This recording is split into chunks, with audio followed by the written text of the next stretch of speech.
And welcome, everybody. My name is Tony Morrow. This is Star Trek Lost Stars, and welcome to the live stream. Thank you so much for joining us if you're catching us on the replay.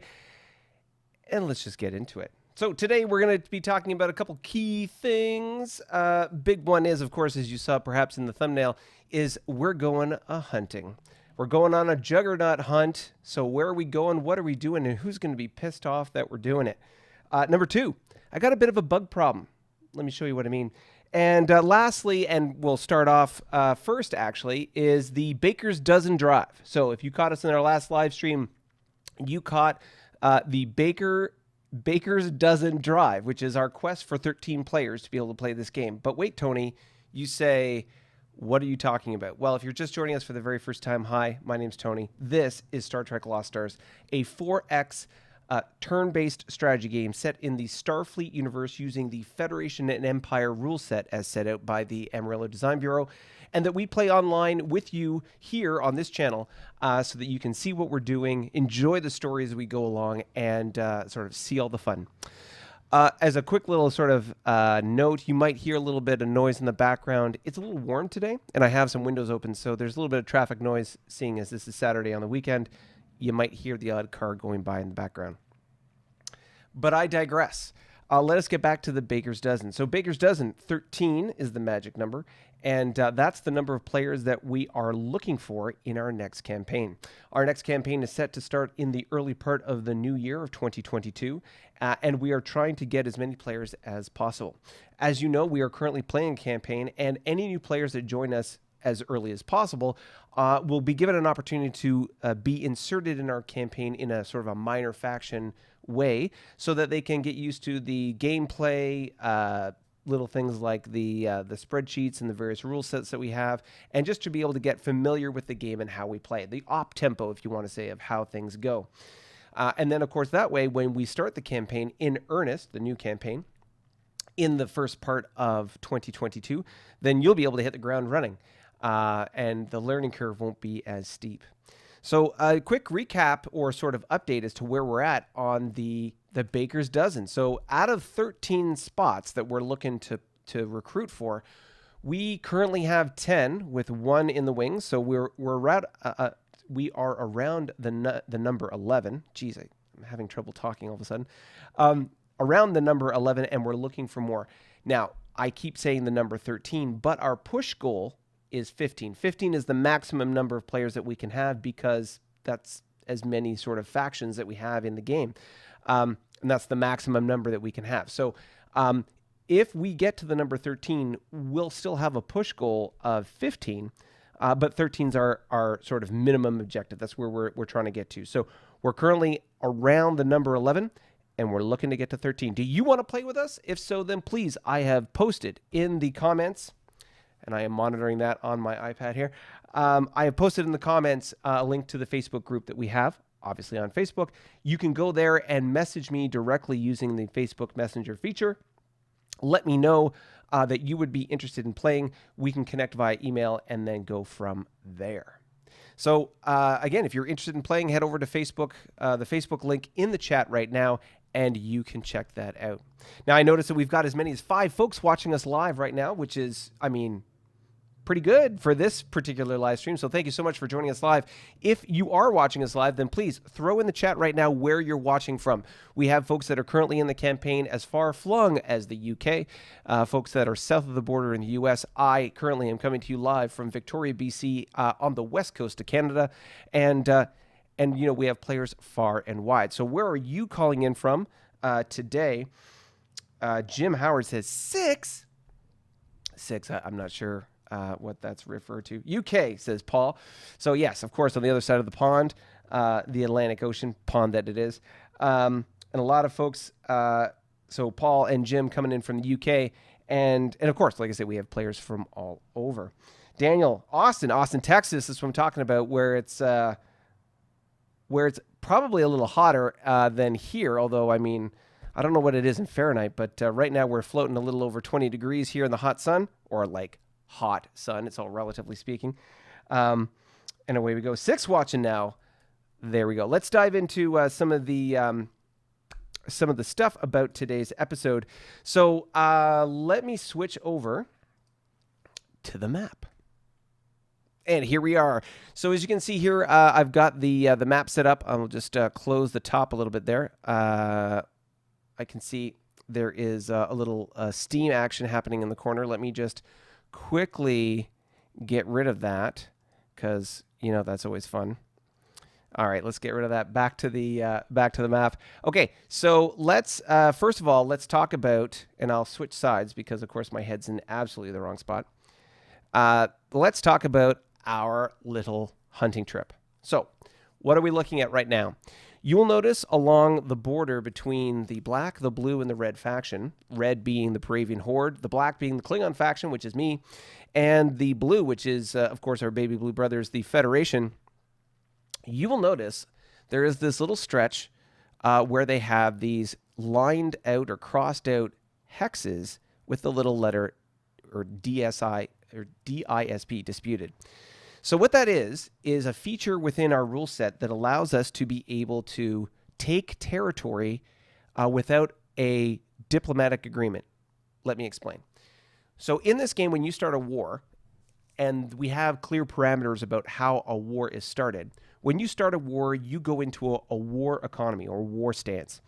There is a price to pay for that in the sense that you have a certain number of war turns before you start incurring economic penalties. That magic number is 20, and then every 10 after that. So as you go to 20, then 30 and 40 and so on, there are ever increasing penalties that you'll pay as your population gains war fatigue. Now, you might be opposing a player or fighting a war with a player who just doesn't want to declare peace with you. Meaning that you've crossed the neutral zone, you crossed the boundary, and you've claimed some territory, and they're not willing to negotiate a new border. So what you can do is you can dispute the hex or like exercise control. In this map, what you'll see here is you've got 3 Federation fleets. The second fleet, Battle Fleet 1, and Battle Fleet 2. These fleets are sitting in a position whereby they are exercising area of control over the disputed hexes. Those hexes, if we remove the ships, are along this, as you can see, this up and down line here, and then, of course, along the border. So what this will effectively do is move the neutral zone. The disputed hexes, after a total of 6 turns, so 3 years, will become Federation-owned territory, and the neutral zone will move into the Kilo, or Kilo, KK, column here. And so Kilo 31 to, Kilo 31, I'll just say Kilo 31. Kilo 31 to Kilo 35 will be where the new neutral zone lines up. What this does is allows you to be able to take territory as long as the other player isn't able to fight you for it. So, for example, if you're in a hex and you are exercising this disputed hex piece of the rule set, and another player, opposing player, comes in and basically fights you over it, as soon as they fight you in that hex, it resets. So, or I should say, once they go into that hex, it resets. You can be in that hex, fight them off, and still own it, or like still maintain control over it. But if they go into that hex and dispute it, like push you out, you lose and you have to start over again. So, for example, you can exercise disputed hexes within range of your reaction zone. As you may know, in this game, there's reaction zone, which is 1 hex around a unit, and extended reaction, which is 2. So in this case, he could have extended his disputed hexes into the Kilo column, but I think in an effort to try and just, take bite-sized chunks as you can get them, he's done it in such a way that he's basically made it very difficult for the Paravian Horde to interrupt his ability to take those hexes. So that's what's going on there. But let's go back to where the ships are. So you'll see here that the Federation is disputing these hexes, and over here there is the Algeti fleet. Now, the Algeti fleet is a Juggernaut faction fleet. Now, if you're just joining us for the first time, the Juggernaut faction was a faction that was introduced into this particular campaign as a result of one of our players dropping off. We initially had 6 players, 1 player dropped off, and as I zoom out from the map, you'll be able to tell where they were. Pretty simple to see.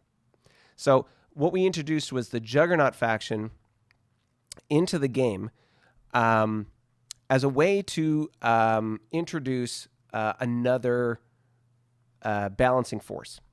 So the Juggernaut faction is in the Starfleet universe. It's this high-tech, high-powered,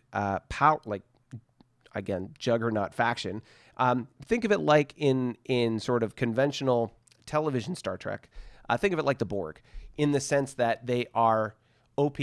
They will come in and just like clean house, and it's very. You can fight them, but it's just a kind of an unbalanced conflict. You're always going to be the underdog in a fight. So bring more ships, bring more everything, because you're going to need them. So the Juggernaut faction, in the last encounter that we, the Klingons, had, we fought them in our space, and we fought a small fleet of 6 ships, 3 frigates, 1 destroyer, a light cruiser, and a cruiser. And for example, to give you a sense of like the strength of those ships, the frigates were 5.5s. The cruiser was a 12, so more powerful than any of the ships that I have at my disposal at this point. And it had a mauler capability, which basically allowed it to concentrate fire on a particular target, which it did, and destroyed a couple of my cruisers in the process. So after a little fight with them, a couple things happened. One, we ended up beating them after 2 rounds of combat, or 2 separate turns of fighting them. They destroyed a base in the process, unfortunately. And we're able to find out that the Juggernaut faction has this interesting ability to regenerate shields. They regenerate 3 points of damage for every battle round that they're in, where the frigate, in this case, wasn't crippled. That was very frustrating because it made the fight last longer. I incurred a lot more casualties, and I unfortunately suffered a lot of damage. So, one of the role-playing aspects of that encounter was that if you've watched the first video on this channel, which is the Star Trek Lost Stars sort of intro video, which talks about sort of the history, you'll remember that the Old Kings were a high-tech faction that had subjugated the Klingons early on, and that a great enemy had arisen and disrupted and basically crippled that empire. And it was only due to that sort of event that the Klingons were able to rise up and overthrow their masters. And so that the history, the legacy, the narrative of that great enemy is still sort of in the Klingon history books and in the databases of information that we have. When we encountered the encountered the Juggernaut, it activated a subroutine program that brought to life an AI assist program that documented and identified who the Juggernaut faction was. It was this old enemy. It gave a quick summary history of how they interacted with the Old Kings, and how they were able to disrupt and break down the supply chain network that the Old Kings had, thereby crippling their empire, and that they were an incredibly potent, powerful, and disruptive force in the galaxy. So we engaged them, attacked them, won that battle, and from a purely game mechanic perspective, when you win against the Juggernaut faction, this being a very high-tech opponent, you get a tech boost. So there's a distinct perk in being able to take these guys out. You get a tech boost from the encounter. Now, granted, you pay a price for basically sacrificing your ships, but there's a significant tech boost that you can get from them. So after we encountered it from a role-playing perspective, we identified this as the great enemy. Not the Old Kings, but the great enemy that basically took out the Old Kings. And so the Klingons have taken on the honor, the duty of engaging this faction wherever we can find them. Now, obviously, the Algeti fleet is in Paravian Space, but let's take a quick sort of tally of where we're at. As you can see here by this map, the war between the Federation and the Paravians is not going very well for the Paravians. In fact, that Algeti fleet is a huge pain in the butt for the Paravians because, with the amount of ships that the Federation has sort of put on the front, it doesn't really make sense, especially since the Algeti fleet isn't moving, for the Paravians to go in and try and take them out.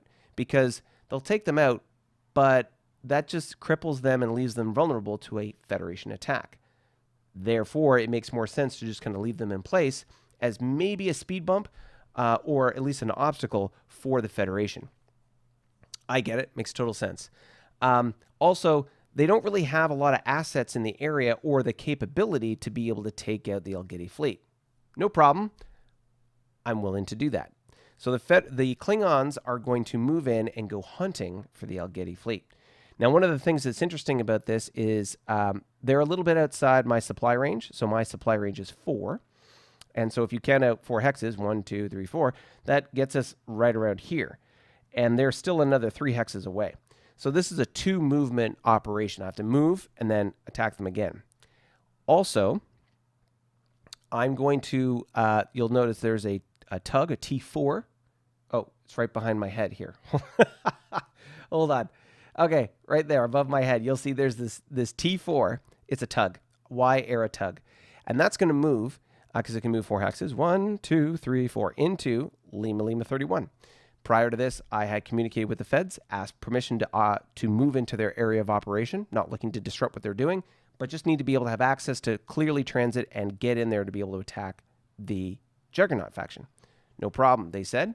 So I'm going to move my tug into this hex, provide supply point from there, and then 1, 2, 3, 4. That allows me to be able to attack, retreat into this hex, and then from there I'll have supply to be able to head back to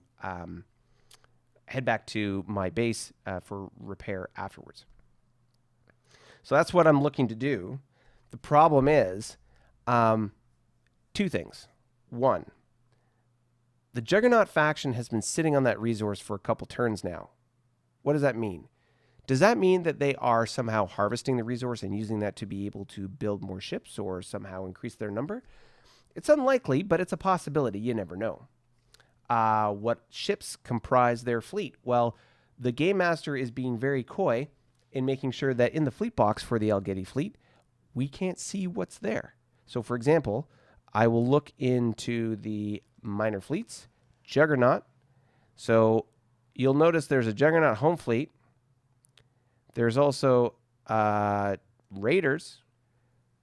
So, oh, this is interesting. So he's showing what's in the Jishui fleet, which is this cruiser, a light cruiser, and 3 frigates. You can see their light cruiser is an 8.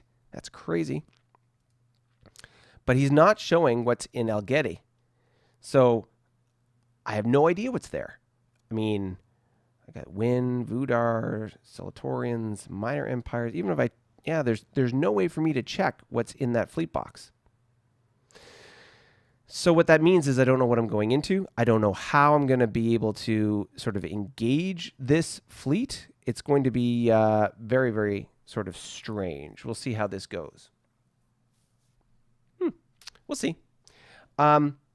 2 other little nuggets of information that I thought were interesting in this whole conflict. So I'm going to be moving in the next 2 turns to be able to take them out. I have permission from the Federation to transit through their area of operations, and I have, since the Paravians can't stop me from going there, and they have no reason to interfere because it'll just, like, removing the Juggernaut faction will only help them, really. I've let them know as an FYI, in a diplomatic communique, that I'm going to be proceeding into their space to be able to target the Juggernaut fleet. Not a declaration of war, just focusing on the Juggernaut faction. That's it. I've not received any communication back from them, just kind of like a fire and forget email. We'll see what happens if there is any reaction back, because as we look up to the border that I share with them, I've got the Lyrans, again, I've got the Kzinti and the Borak fleets sort of positioned on the border here. I don't expect, really, for the Paravians to take that in any bad way or negative way. Rather, they'll just be like, carry on, thank you very much. Appreciate the cleaning house or the help. We'll see how that goes. Second thing, I've got a bit of a bug problem. What do I mean? Let me show you. So I have a funny story. In a previous game, I was the Romulans, and in the early stages of the game, we were expanding, and I came across this icon right here that you'll see nestled in between 2 of my base stations. And it identified itself as the swarm, and I have no idea what that is. Sometimes the counters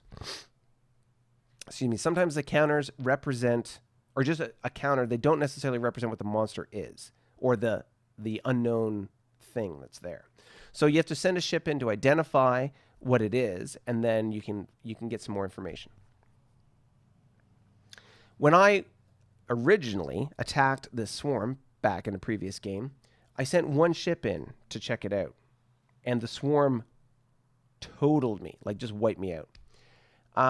So I sent 3 ships in because I'd never encountered a swarm before. I didn't know how much I needed to attack, or how much offensive firepower did I need to bring to take this thing out. So I sent 3 ships in. I think it was like a couple of frigates and a cruiser. Wiped me out. And I was still causing them damage in these battles, but what ended up happening, like any self-replicating sort of AI intelligence that you can think of, if there was one swarm of these little robots, it attacked me, I might have caused it damage, but then after it won the battle, it ate and used my ship to replicate more. Same thing happened with my 3 ships. I ended up having to mount a fleet of 10 ships to take this thing out. And I was significantly kind of hurt in the process. It ended up destroying or decimating a planet that I had. It was a huge pain in the butt. What was interesting about that, though, is that there was a Federation faction in that game that was bordering up against me. They had sort of coerced the swarm away from them, or maybe it just kind of randomly moved in that direction, and it crossed the line where we were kind of encountering each other and then became my problem. So I thought that was kind of funny and ironic considering where the swarm is currently positioned.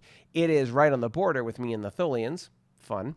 And it just happens to be positioned right in between these 2 bases. So I put in my orders, and I've got sort of breaking news from the front. This F3J that's here moved down to this YBS to be able to help protect it and attack and deal with the swarm. Unfortunately, the swarm moved into that hex and took out not only the base, but the F3J. I was able to cause some damage, but apparently there were 2 units or 2 swarms in that attack. I was able to eliminate one, but then it ingested the remains of the YBS and the ship, so I don't know what's coming after. We shall see. Swarms are a huge pain in the butt because they just make everything more difficult to deal with. It is so annoying. They're a very challenging monster to deal with. You got to overwhelm them and take them out. All right. So we talked about the bug problem, which is that swarm. Hence the motorcycle going by. So we got the bug problem. We got the going hunting. And then we talked about the baker's dozen. One other piece of information, or like a little tidbit I wanted to share. You will remember from our last live stream, we were talking about the Paravians pulling this sneaky little maneuver. So you can see here where the home fleet icon is. They had gone through this gravity well, one-way wormhole, and popped out right here. Now, they had destroyed not only or decimated the base that was here, but they also moved in and caused some other damage. If you look at this pattern, you will see that there were 1, 2, 3, 4. There were a series of YDKs surrounding their home system. 1, 2 are gone. There was also one up here, and this planet was devastated. This was a colony previous turn. It obviously just recently became a developing planet. I'm about to sneeze. Excuse me. So this has just become a developing planet. That was a colony when they first came through. So they came to this planet, devastated it, destroyed the base that was on it, and then moved south. And you will see that this gravity well right here, if I remove the ships, its letter is G. Let's put the ships back. Look where it popped out. Right over here. So that fleet of ships, that sneaky guy, popped through and made it through the other side after doing all that damage and is now at a YBS and is going to start repairing.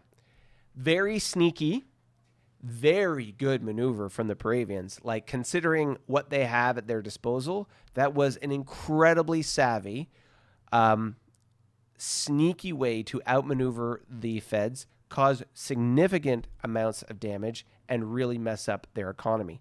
What I think is particularly telling, they destroyed a YBS that was located here, 2 YDKs, that's a total of 50 EP worth of damage. They devastated this planet, which is taking it from, it's only a developing planet, so instead of 2, it goes down to 1. They missed out on an opportunity to cripple this or devastate this planet, but I think there was also another base in and around here. 1, 2. I think there was maybe another base around here that they may have also destroyed, which I think is amazing. Amazing in the sense that it was just a very well-executed maneuver to get that done. And, you know, kudos Golf clap to the Paravian Horde. That was a very savvy little move. Very, very well done. For those of you who are not watching us or catching us on the replay, I should say, those of you who have not been following along, the player who plays the Paravians has been doing this a while. He's quite good. And little sneaky maneuvers like this, he is known for. One of the reasons why I was so strongly opposed to him having access to this Kzinti planet up here, I was not loving that idea. So, as a quick recap, what we're looking at here is we've got the going hunting. So we are going to go attack this Algeti fleet here. The bug problem, which is the swarm that I can tell you has already destroyed in GG10 this base and this F3J that I used to help defend that base station. It is gone. So these two things are gone. I have built a fleet of ships, and they are have moved in this direction, trying to get as close as possible to the swarm to deal with them. So we'll see how that goes. And then lastly, I'll just recap on the Baker's Dozen. So again, if you're watching this stream and you're interested in playing this game, following along, a couple things. One, if you like turn-based strategy, you like Star Trek, and you're just an overall game enthusiast, then please give us a thumbs up. I see 2 people already have on this particular video, so thank you so much. Please give us a thumbs up, and if you want to see updates as this campaign evolves, then please hit that subscribe button over on YouTube or follow us on Twitch if you're following us there. Head over to the Facebook group. The link is in the chat right now. You can head over there and direct message me if you are interested in playing this game. Use a Facebook Messenger feature to be able to reach out to me, and then we'll be able to connect and find out how we can integrate you into this game and then get you warmed up as far as rule set, sort of the tempo of play, how things go. And of course, not everybody is sort of up to speed on all the FNE rules. And of course, we have a little bit of a homebrew rule situation when it comes to this particular game. So knowing those rules, how it works, and getting sort of ramped up and onboarded so that you can hit the ground running when the new campaign starts. But to remind you, if you are looking to join us, you can choose your own faction, one of potentially 15 different factions that are in this particular game. You can play as classic Feds, Romulans, or Klingons, or even the TOS, Gorn, Kzinti, or Lyran, and there's many more. Head over to the Facebook link that is in the chat right now. Head over there, join us on that Facebook page, and then message me directly to be able to reach out and get more information on how you can join the game. So again, thank you so much for joining us here today. A little bit of a shorter episode, just a little over half an hour. Today's episode a little short just because we're waiting on the next turn to come in. Giving you a quick update on what we've got going on here on the map. Again, going hunting. The bug problem that I've got, the sneaky maneuver that the Paravians did, and of course the disputed hexes that I talked about with the Feds trying to move that neutral zone, and of course we are continuing to drive towards magic number 13, which is our Baker's Dozen drive, the BDD, to be able to get more players into this game for the next iteration or the next campaign that starts in the new year. Really, what we are is just a bunch of folks who like to play these kinds of games. We're trying to build a community of players here on this channel and on our Facebook page. Get us all together so we can play. After all, this is not necessarily the most popular game in the world because, to be fair, it's a little complicated and there's quite a thick rule book that takes a little getting used to. So if you're a Star Trek fan, you like turn-based strategy games, and you'd be interested in playing something like that, then please express your interest on the Facebook page. The link is in the chat, and we will coach you, bring you along, and teach you the rule set. It's very simple to understand. The rule book is broken down in a very easily searchable way. a little Control F function in Adobe, and you can find almost any rule that you're looking for. And of course, you have as many as 5 different players who have been playing this now amongst this particular group for quite some time. We can coach and sort of help you along the way to be able to get those rules under your belt. And then, of course, when we meet in the vastness of space, all bets are off. So if that's something that interests you, then please head on over to our Facebook page. Let me know that that's something you'd be interested in. Hit the thumbs up, give us a subscribe, whatever works for you. Either way, let me just quickly look at the chat. I can see, well, nothing really much changed. I can see Jim and Paul and Daniel have added their comments. Thank you so much.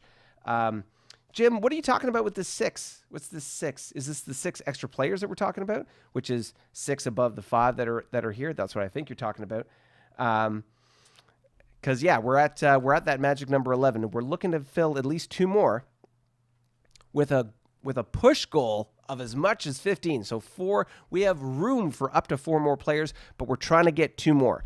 As soon as we can get those 2 other players and get you integrated into the game, we can see what kind of exciting stuff is going on. As we mentioned, we do have other players that are currently in the game right now, and let me know in the chat if you would like to hear from them would you like to hear from them in this show about how they're finding the game. Think of it like an interview for them to be able to talk about their experience, the onboarding, just the fun of playing, and the sort of the role-playing aspects that they are enjoying. I know one of our players is trying to weasel into the role of the Old Kings. And if I encounter that particular player, it'll be fun, which I believe is Jim. So cry havoc and let loose the dogs of war. Yeah, of course. And Jim saying you had 6 people watching at one point. Absolutely. That's fantastic. We're now down to 4. That's all good. If you're joining us on the replay, thank you for sticking with us up to the half-hour mark past here. Really appreciate you joining us. And reach out to us if this is something that you'd like to do, like to play, like to join us in sort of the adventure and the role play that we're playing here. Would love to have you join. But with that said, I am off. Very much appreciate you guys joining for the show. We will see you, at the very least, next week. Bye for now.